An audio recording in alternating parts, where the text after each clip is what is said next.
Nintendo Digital event. Corey from Nintendo is here to show us more. Yeah, we are really excited to show Xenoblade Chronicles X. This is actually the very first time we're seeing live gameplay, kind of a live demo. You know, we've shown trailers, we've shown a little bit in a previous Nintendo Direct where, you know, fans got to see a little bit of the battle system. But for those that aren't really familiar with what this game's all about, this is an epic sci-fi action RPG. And the story is actually really fun because it actually starts out with these two competing alien factions fighting against one another, like right near Earth.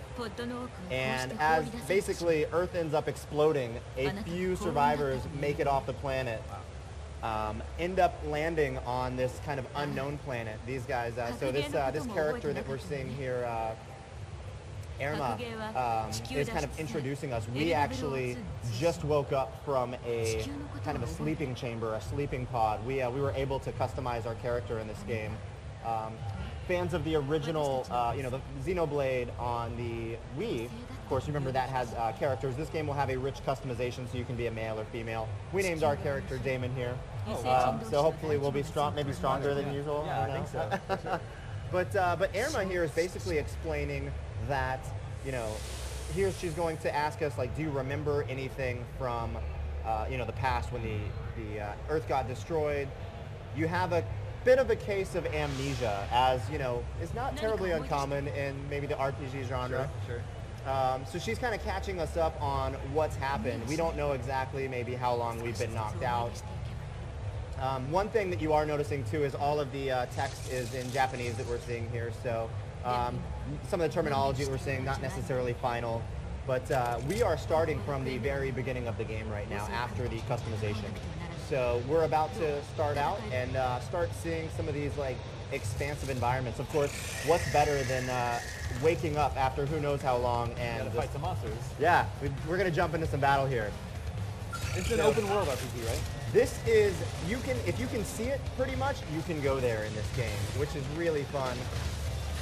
We're seeing a little bit of the battle system here. Kind of the bread and butter of Xenoblade and Xenoblade Chronicles X is you have an auto attack when you go into battle. You're noticing there's a lot of visual information on here, but we're able to control our character, you know, with a control stick to move around. It's locked onto the enemy here. What you're looking at the bottom there is called the arts palette. So even though you're automatically attacking using kind of basic attacks, on the left and right of that center are some of your arts. These are kind of, think of them as your special weapons or something like that, or special arts. So one of them might be a strong melee attack, or one of them might be a fire burst attack, or a shield. Here we've taken out our first enemy. So you're going to be, of course, leveling up your character as you play as well. You're going to be, as you're playing as well, leveling up to different arts. So you'll be able to, we'll skip the dialogue here, and in a moment here we're going to be able to explore a little bit more of this world. One thing as well, you'll notice we've got a kind of powerful rifle on our back, but as we get going here, if you know, fans of Xenoblade on Wii may remember is, you know, you always had whatever weapon you chose, you were kind of locked into that during battle. The developers at Monolith Soft have added a feature where you can now change from melee to ranged attacks on the fly, which we'll see here in our next battle. Here we actually just found another little pod there to level our character up. Now on the upper right-hand corner, you're seeing, of course, your radar. The yellow arrows are letting us know where to advance in the story. Irma's actually trying to take us back to the settlement where the spaceship crashed when they escaped Earth. So Irma's kind of one of the survivors in the city pod that escaped. This giant ship has basically become, it was a city and it still is a city. So, you know, these guys here. Now some of these enemies are not necessarily aggressive. These guys here won't really pick a fight with us unless we start one with them. So it looks like we're going to try to avoid them right now. You'll see as well, sometimes enemies might have a red icon above their head. They will be automatically aggressive, like I think right up here. We'll see if we want to attack this guy here. It looks like we're going to, you might have seen us there. So again, we're using the rifle right here. If we wanted to, we could, yep, there we go. We changed with the press of a button to our knife attack. Another thing that you can do is actually kind of get to different sides of your enemy. So in the bottom, you can see that it's like side, middle, side slash middle. You can be like front. in the back. And certain enemies might have certain weaknesses, so you're going to have that extra level of strategy. Maybe an enemy has an armor on his head plate or something, so you need to sneak around to the back. I think we're going to dispatch this guy pretty handily. This is... Right now, yeah, there we're seeing a kind of a health bonus chance. Throughout the battle, you'll have these prompts that come up. If you push B just in time, you'll be able to replenish some health. You're seeing a little bit of Japanese text there as well. These are kind of opportunities for you. If you do what your teammate's asking you to do, maybe use a specific art or do some specific move, you can also get a boost that way as well.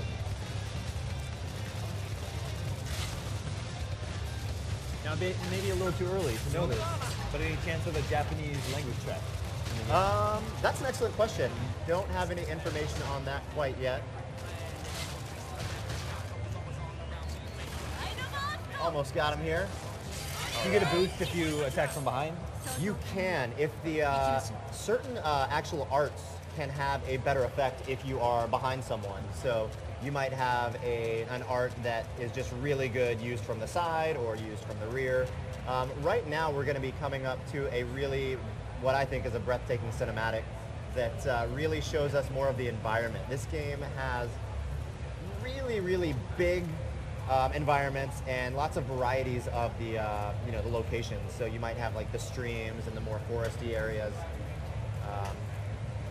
The rain is going to kind of dissipate a little bit, and we will see basically the ship in the background, which is called, oddly enough, New Los Angeles, which is what they called their settlement here. Nice. Which is where we are now. How much can you customize your character? There's quite a bit. So you've got things like your face. You can put like scars, tattoos, things like height. There's a pretty robust character customization. Of course, you can choose a female character as well. Here, your character is seeing this planet. Your character's never been on this planet before. Irma's explaining it's called Planet Mira, this new planet that we've never been to before. We're going to start seeing some wildlife as well. In the background, you'll also see the crashed ship that has become the city. Not all creatures are as small as that little bug guy we were fighting before. Yeah, this looks awesome. One of the things I really loved about Xenoblade on Wii were just the art style as well of all of the creatures in the game world, and here we're seeing an example of even some more new creatures.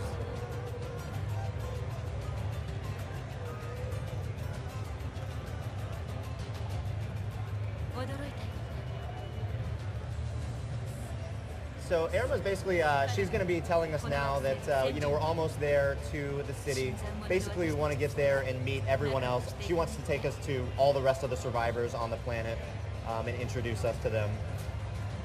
And she's letting us know that we can actually take either route that we want to get there. And again, that kind of speaks to the, non-linearity of gameplay. There's always, a story, this epic story that you can be pushing forward, but you can go on many, many different side quests. You can get lost just within exploration.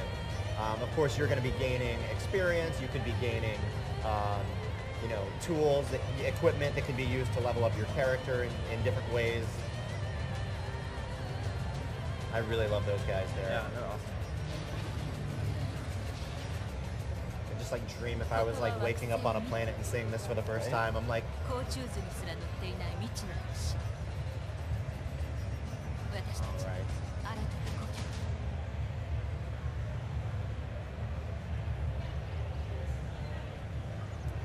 So here is the U.S. ship that is New Los Angeles. They might actually be having E3 inside. Maybe we can go check it out. You gotta restart civilization somewhere. Why not start with the big video game convention? You're on a new planet. You might as well have a little bit of fun. What are they discussing here? So right now, again, she's letting us know that we can take this land bridge here to get across the and head towards our ship, or we can take another path as well. We'll probably go ahead and take the land path down, which we'll do momentarily. One thing too that we'll see. We'll probably go ahead and take the land path down, which we'll do momentarily. One thing too that we'll see as we come down here, that you're going to be able to change the time of day. There's dynamic weather patterns that you're going to see in the game. Sometimes it's going to be nice and clear like it is right now. You'll also see moments where it's going to be rainy, stormy, and then the time does cycle. Of course, in the upper right hand of the screen, you can see it's morning. It's 8 o'clock in the morning. But these little stations right here allow us to basically manipulate time. So if we push the A button here, we can down to the minutes edit the time. So we can make it night. You can see the moon in the background. There's actually multiple moons on this planet. We can change it to daytime. And one of the reasons you might want to do that is certain creatures may be out at certain times of the day or night, or you may have NPC characters that are out at certain times. So it looks like we're going to change it to morning as we continue our journey along to New Los Angeles. We'll come across some more creatures up here. These guys kind of look like big, almost like boars, but they are aggressive, again, noted by that red kind of circle, that eye there. So we'll avoid those guys for now. Oh, this guy on the left is also pretty rad looking, but he will not try to attack us. Here we've got just a creature hanging out, sleeping, and we're gonna wake him up. Now, I want to get into the battle system a little bit more. As we look at that art palette on the bottom, whenever you use an art, there's a recharge time. You have to let it cool down. So, and when that's happening, you won't be able to use it. There might be this like, red, cancel sign, but it's going to start going around and cooling down. If you let it cool down twice, you can actually use a special bonus. So let's say, for example, we were like using this yellow icon right there. Instead of using it, we're actually letting it cool down a second time. And if we wait for that to fill up, we can maybe do extra damage. If you let the shield cool down two times, you can maybe use that shield twice in a row on you and maybe on a teammate. Here we're just collecting some of the body parts and some of the items that this guy left behind. Is there a crafting system? There will be some items. We haven't really unveiled, to what detail you're going to be able to use everything you're collecting. But of course, if you remember from Xenoblade on Wii, there was a really fun crafting system. Really haven't been able to get too deep there yet. There's also a mama and a baby up here. Let's see if we're going to engage in these guys too. If we actually started attacking the baby there, the mom would just get involved as well, of course. The nice thing is Irma is also, she's always helping you. Your AI partners are always going to be helping you in battle as well. We're sticking back pretty far right now, but if we wanted to get a little bit closer and start trying to use melee attacks, we're also going to be able to build up our TP meter quicker. That TP you're going to see right above the art palette. That's kind of what helps you also use your arts as well. And then you're going to get better rewarded for getting up close and personal with those melee attacks because it's a more risk-reward scenario.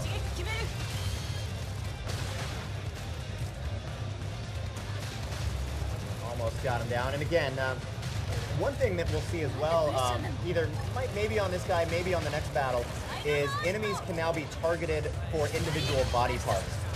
That was something that was not in Xenoblade, but so for example, if an enemy has a tail, you can target that tail, maybe swipe it off, and he's going to not be able to use that tail on you anymore. If your party members are taken down during battle, you can revive them? Yeah, so if you have enough, I believe it's called, I don't know if it's soul stage or what the final terminology will be, but if you have enough of these points built up, you will be able to revive your party members, or they could be able to revive you as well. This guy, I don't think he's going to attack us. We're going to keep on going. We're going to try to get to as close to the city as we can here. as we get up there, you're going to see, again, some of the variety of creatures. The nice thing is, too, you see this guy is a level 6. Yeah. Probably not a good idea to engage that guy in Not battle. really. Can we see at a glance what level we're at? We are, if we hop in a battle or push the button, we'd be able to see what we were at. I think we are at level 2 or 3 right now. And you can see again, we're pulling back the camera now on our own. You're going to be able to customize that camera angle.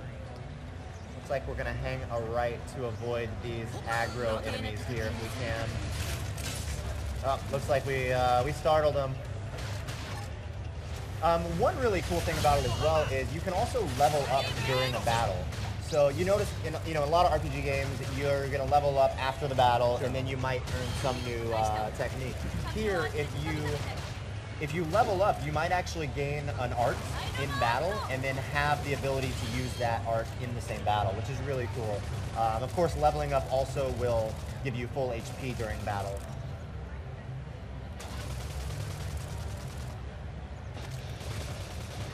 What are the arts we have available right now? So right now we've got on the right, that green is a shield, so that's for our defense if we want to put a shield around our character. To the left of that, which is kind of crossed out right now, we've got the kind of the assault hammer, which can be used as like a melee attack. And then we've got a fire burst, which of course is going to be a more of a ranged attack. If you are trying to use a ranged attack up close, like the fire burst, it's not going to allow you. So again, like in your individual battles, you're going to have to be thinking about which arts you want to use. So there's a lot of like different play styles that you'll have to think about. Some players may want to get up there more with the melee weapons. You're seeing kind of the grand scale. Now this was only part of your ship, or part of the ship that crashed, more of the city part as it kind of self-destructed as it came into orbit. And what's going to end up happening, she's kind of introducing us to it before we actually make our way in. We're going to unfortunately be greeted by a few rather large, unhappy creatures that normally aren't hanging around here, but they want us for dinner right now. I should warn you that we're a little bit underpowered to be taking on this battle right now. Right. So there's a chance we might not make it? There's a very good chance. Our success rate practicing this is... It's it might be a coin toss. So we wanted it to be exciting. So viewers know that we actually really succeeded something if we end up winning this. So these guys are all giant. They're you can see their scale. We pulled back the camera a little bit on our own just because we wanted to see a little bit more of where these enemies are at, so we can kind of. We're going to take the approach of more of a ranged attack, target their tail, see if we can get those out. She actually just stunned the enemy, and she. We got a new art you can see as well in the arts palette, which is that new one on the left. It's going to be this kind of like hyper beam. And you can see now his tail is down on the one on the creature on the right there. We got him down. We're making those, we're successfully hitting those B actions there to replenish our health.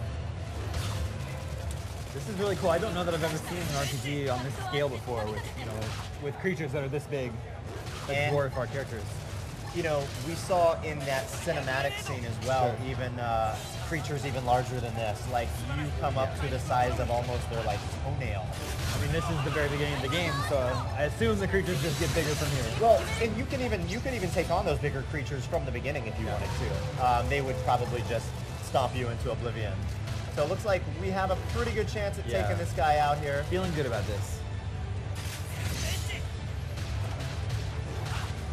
You can see some of his armor as well, so again, that's why we've been specifically targeting more of his tail and the backside of him.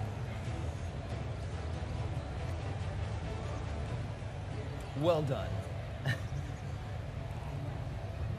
course, we did name our character Damon, so...